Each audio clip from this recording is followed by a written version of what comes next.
د جنوبي وزیرستان نه د قومي اسمبلی غړي او د پښتون ژغورنې غورځنګ مخکش علي وزیر سره د ملګرو په لومړۍ مقدمه کې بری شو.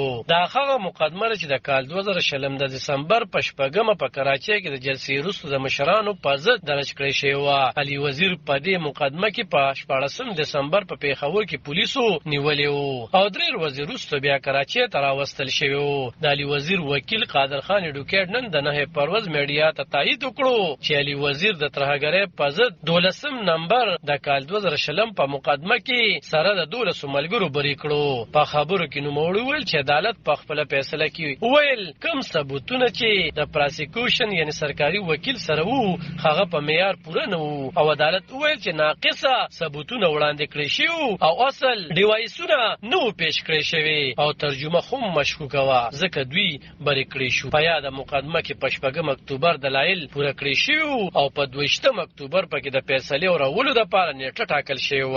خو 3 ورځې وړاندې د پی ټی ایم 2 غړي عدالت ته نو حاضر شوی ځکه نننۍ نیټه پکې ټاکل شوی و.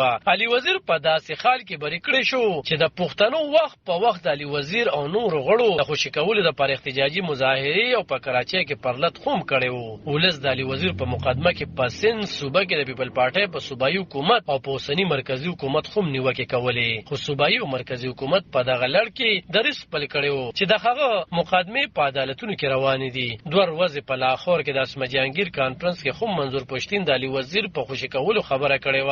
علي وزیر او نور غړو ته چې په کومه مقدمه کې نن فیصله ورولې شو دا هغه مقدمه چې د کال 2020 د دسمبر په 8 په کراچۍ کې د پی ټی ایم د جلسې وروسته د پی ټی ایم د مشرانو په ضد درج کړې شوی و.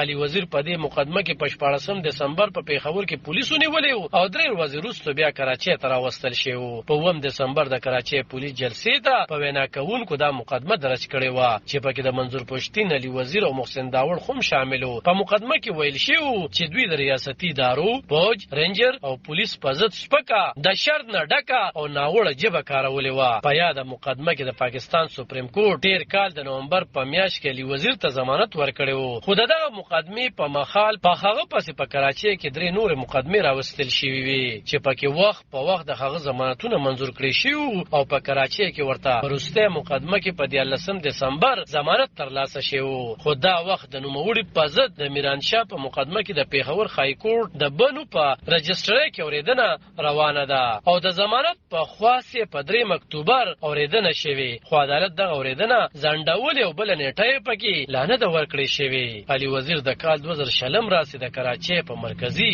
زندان کې بندي دي. علب خان شیرپو دلبر نیوز 400 د جنوبي وزیر